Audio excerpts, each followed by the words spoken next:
2025년 12월에 첫 거래일이 막을 내렸습니다. 코스피는 좀 주춤했는데 코스닥은 1% 넘게 오르면서 투자자들의 마음을 흔든 하루였는데요.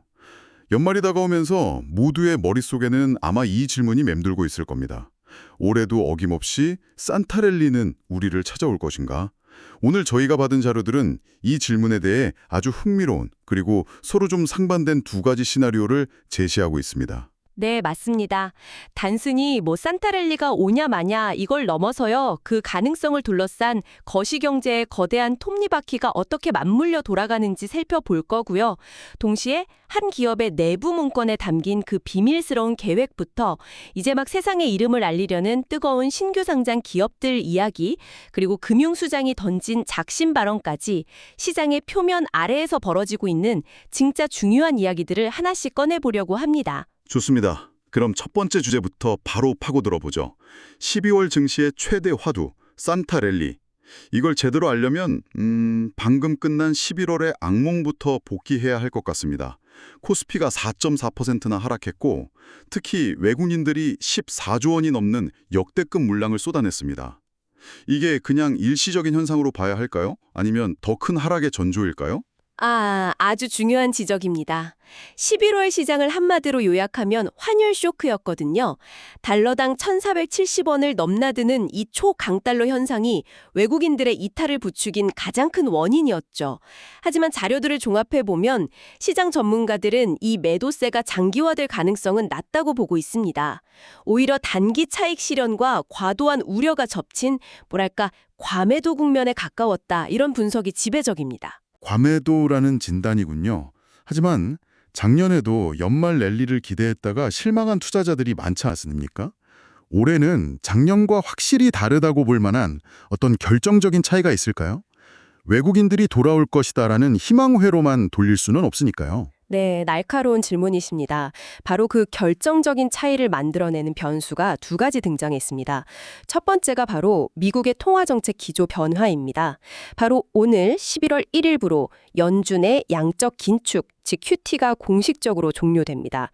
이게 왜 중요하냐면 지난 몇 년간 시장의 돈을 빨아들이던 그 거대한 진공청소기가 드디어 멈춘다는 뜻이군요.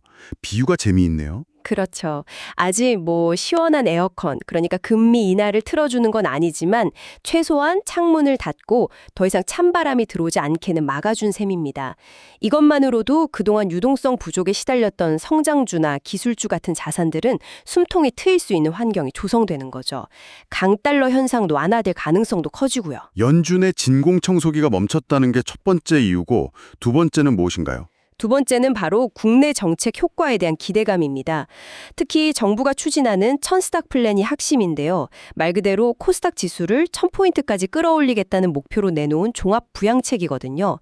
연기금의 코스닥 투자 비중을 의무적으로 늘리게 하고 벤처 투자를 활성화해서 코스닥 시장에 새로운 활력을 불어넣겠다는 계획이 담겨 있습니다. 하지만 늘 그렇듯 모두가 장밋빛 미래만 그리고 있지는 않겠죠? 자료를 보니 과거 10년간 12월 코스피 상승 확률이 정확히 50%라고 나오네요. 말 그대로 동전 던지기인데 신중론자들은 어떤 부분을 우려하고 있나요? 신중론의 핵심 근거는 실적입니다. 이들은 파티를 이야기하기 전에 성적표부터 확인하자고 말하는 거죠. 즉, 4분기 기업들의 실적이 예상보다 좋지 않을 경우 연준의 정책 변화나 정부의 부양책 같은 긍정적인 요인들이 힘을 잃을 수 있다는 겁니다. 펀더멘털이 받쳐주지 않으면 모래성이라는 경고군요.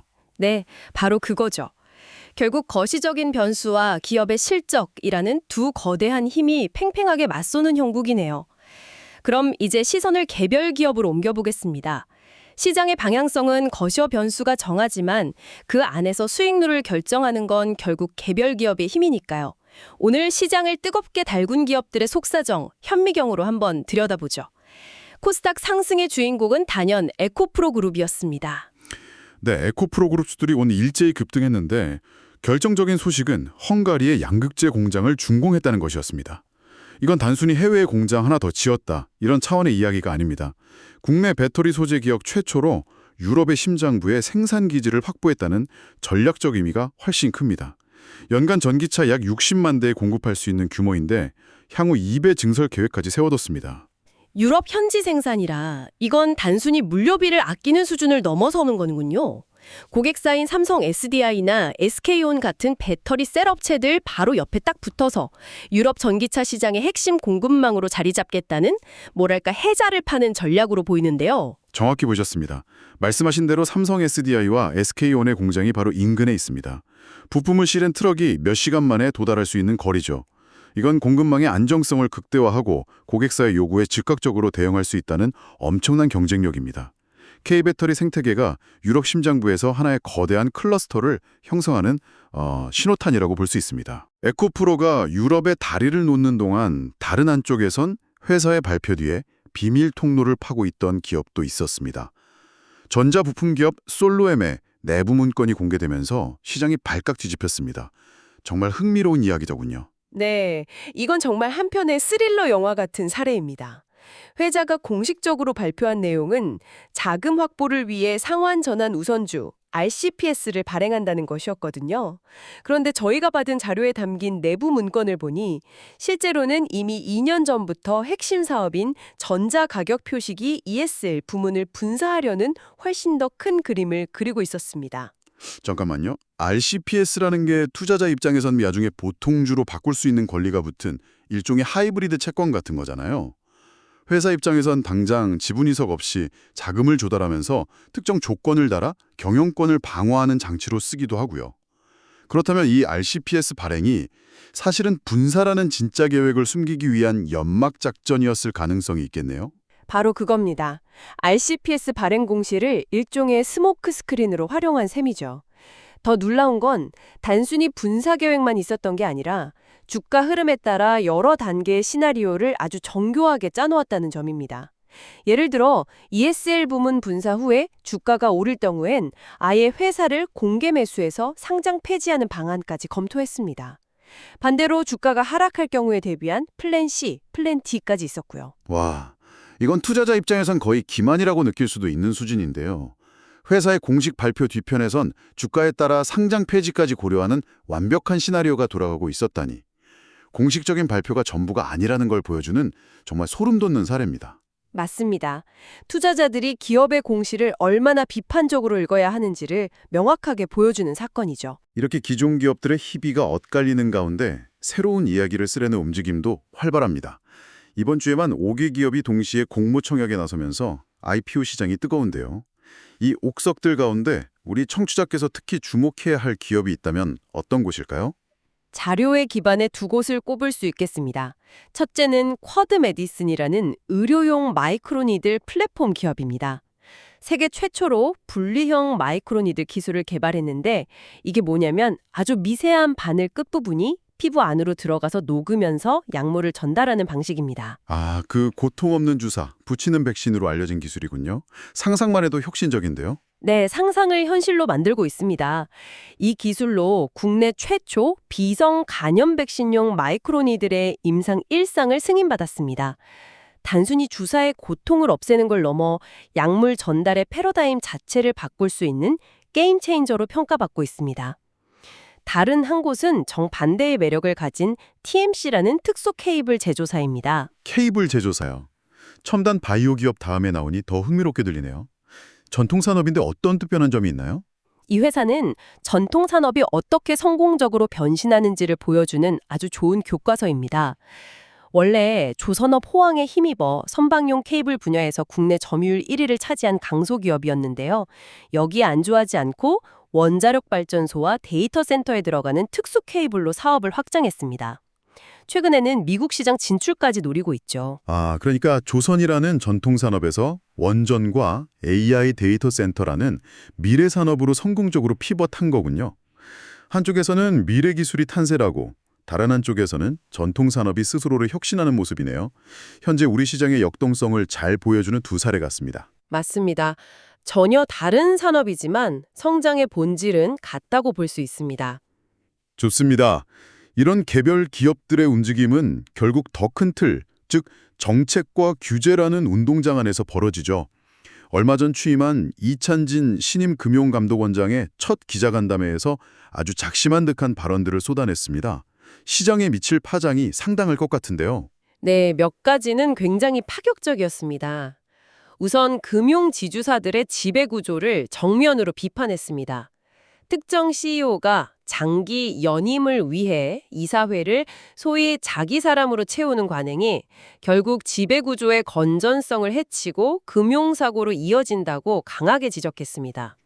원론적으로는 맞는 말이지만 금융지주사들 입장에서는 또 관치금융의 그림자가 어른거린다고 반발할 소지가 다분해 보이는데요.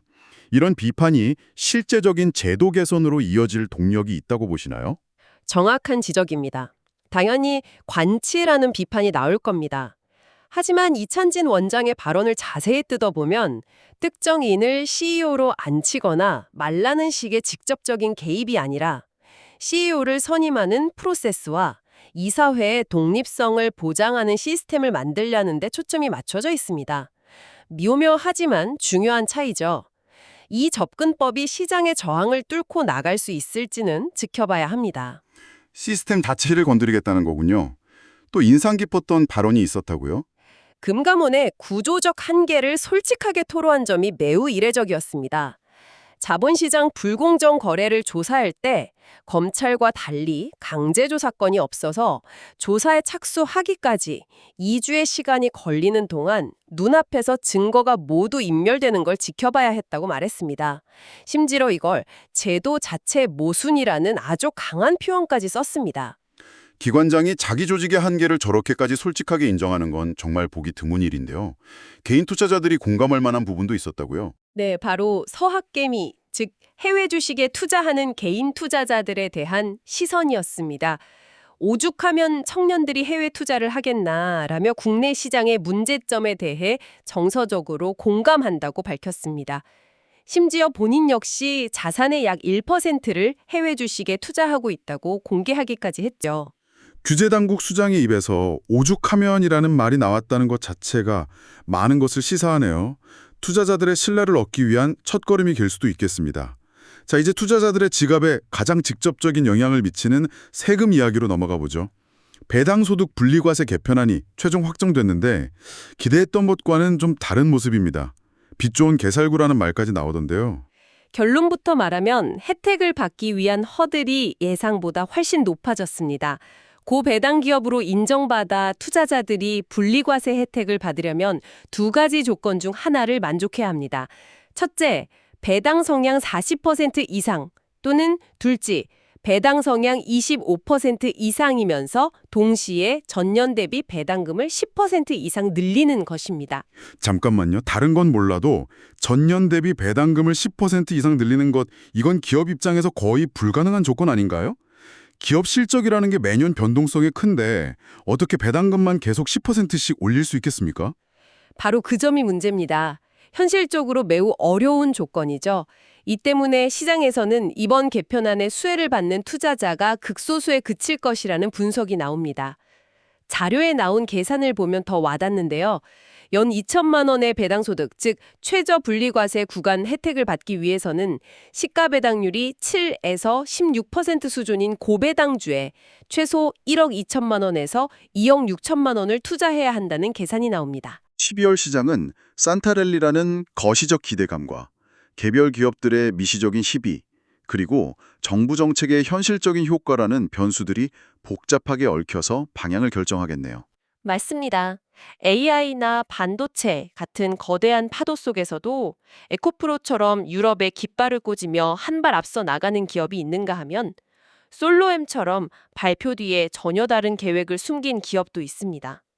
결국 투자의 성패는 이런 디테일을 얼마나 깊이 그리고 비판적으로 들여다보느냐에 달려있다고 볼 수 있겠습니다. 오늘 저희가 살펴본 자료들을 보면 마지막으로 한 가지 흥미로운 대비가 눈에 띕니다. 미국에서는 트럼프 전 대통령이 친암호화폐를 선언하고 퇴직연금인 451K에서 비트코인 투자를 허용하는 등 가상자산을 제도권으로 빠르게 끌어안고 있습니다. 상장을 기다리는 가상자산 관련 ETF만 150여 개에 달할 정도라고 하니까요. 반면 한국의 상황은 대조적입니다. 자료에 따르면 우리는 여전히 스테이블코인 발행 주체를 은행으로 한정할 것이냐, 핀테크 기업에도 허용할 것이냐를 두고 부처 간 이견을 조율하는 단계에 머물러 있습니다. 여기서 당신께 마지막 질문을 하나 던지고 싶습니다. 글로벌 금융시장이 디지털 자산을 새로운 성장 동력으로 삼아 전속력으로 질주하는 지금, 한국의 이 신중한 접근은 과연 투자자를 보호하는 든든한 안전장치일까요? 아니면 우리 모두를 글로벌 흐름에서 뒤처지게 만드는 무거운 족쇄가 될까요?